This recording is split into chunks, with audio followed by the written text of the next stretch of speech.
Heading to Buenos Aires and not sure what to expect? Well, we've got you covered. We're going to talk about the city vibe, the dining, some of the cultural highlights, and at the end, we'll share some of our favorite spots.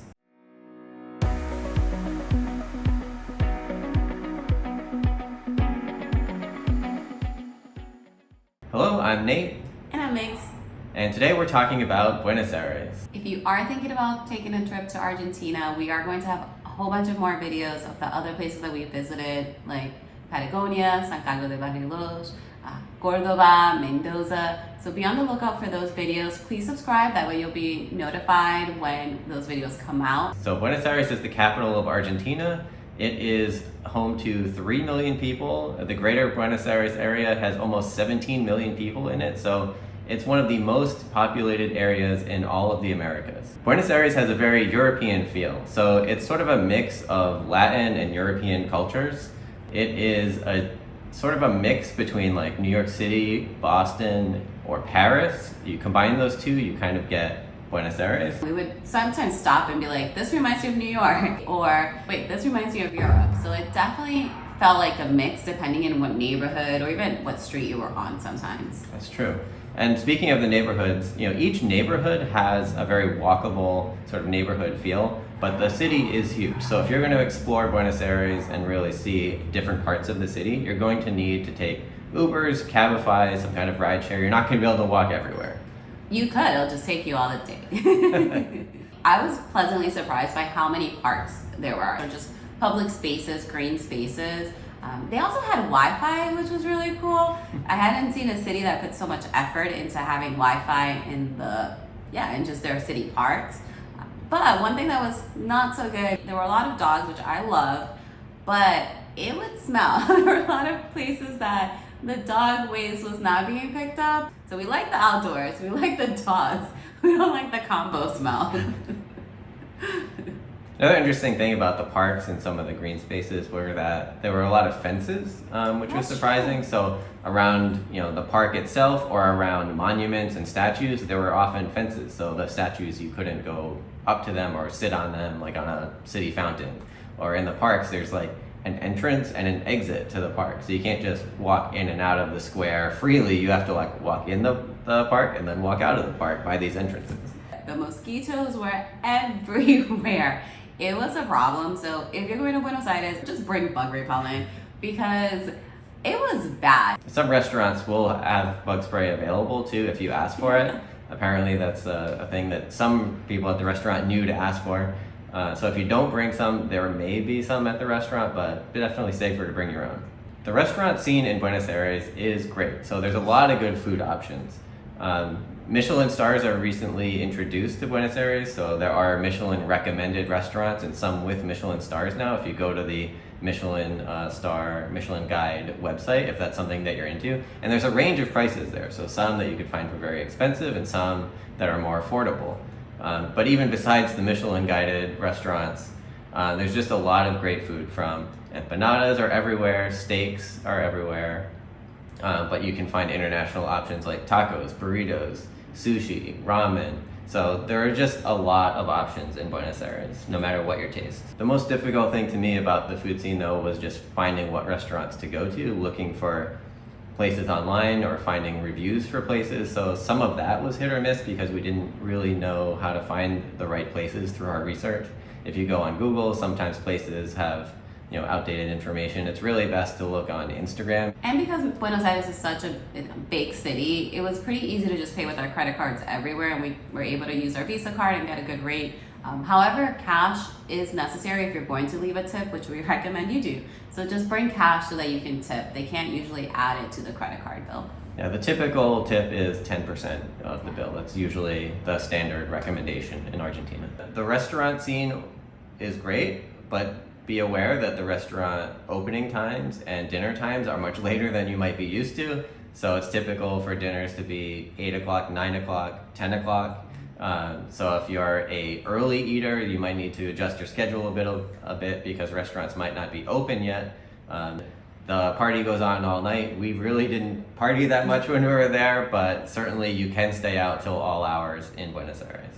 It's also very easy to get around. We took a lot of Ubers. One thing that I noticed, there were a lot of signs and a lot of drivers telling you not to slam doors. Just be very mindful of how you close your Uber car doors. There were a couple of times that I thought Nate closed the door normally, but he was told not to slam. I got asked twice at least not to close the door so forcefully. There's a lot to see and do in Buenos Aires, but these are some things that we enjoyed. One of the places was the Echo Park. This was an old zoo that had Victorian architecture that is no longer a functioning zoo. Argentina has done away with zoos in the traditional sense, but they still have some animals that they're trying to rehabilitate or just haven't been able to move to another location. So what I liked about this was the architecture itself. It's this beautiful green space that you can walk around.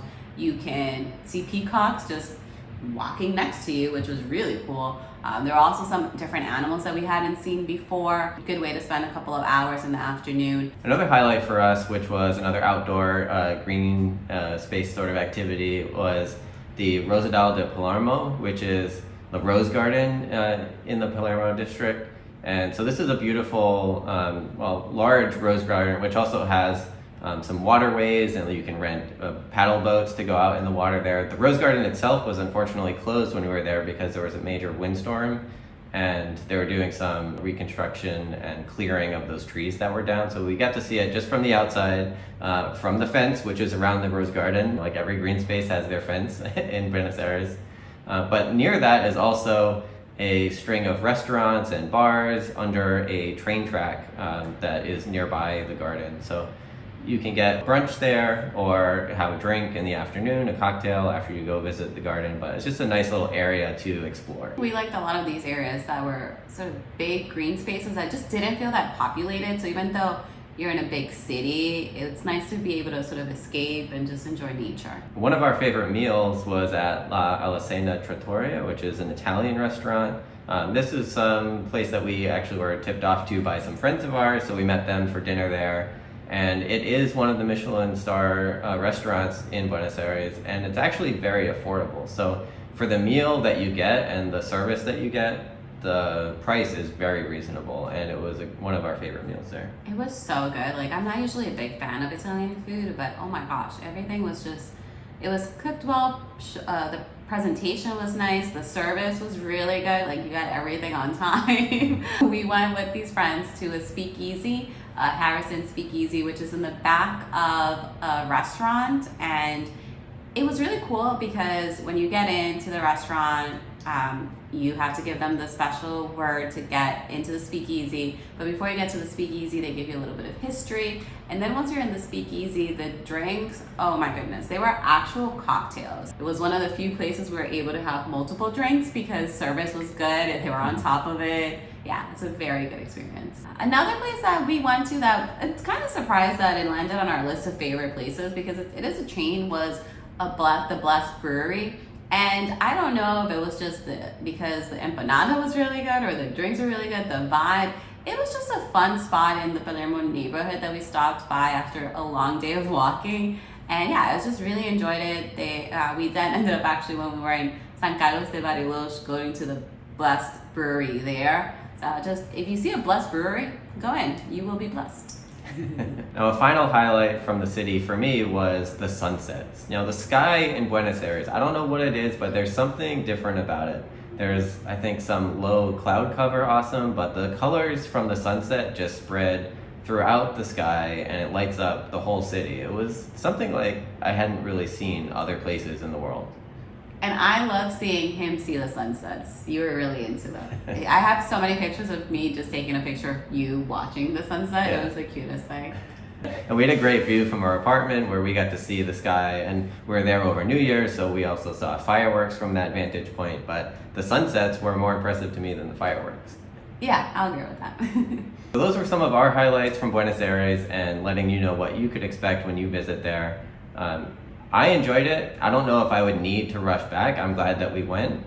I don't know if it had anything different to offer than many other cities that we've been to. So it was missing a little bit of like that uniqueness factor for me. But as far as major cities go, I thought it was a great place to visit. Yeah, I mean, I had been to Buenos Aires before and knew what to expect. It's exactly that. It's a big city, which is not usually where we like to travel, but you know, we weren't going to skip it.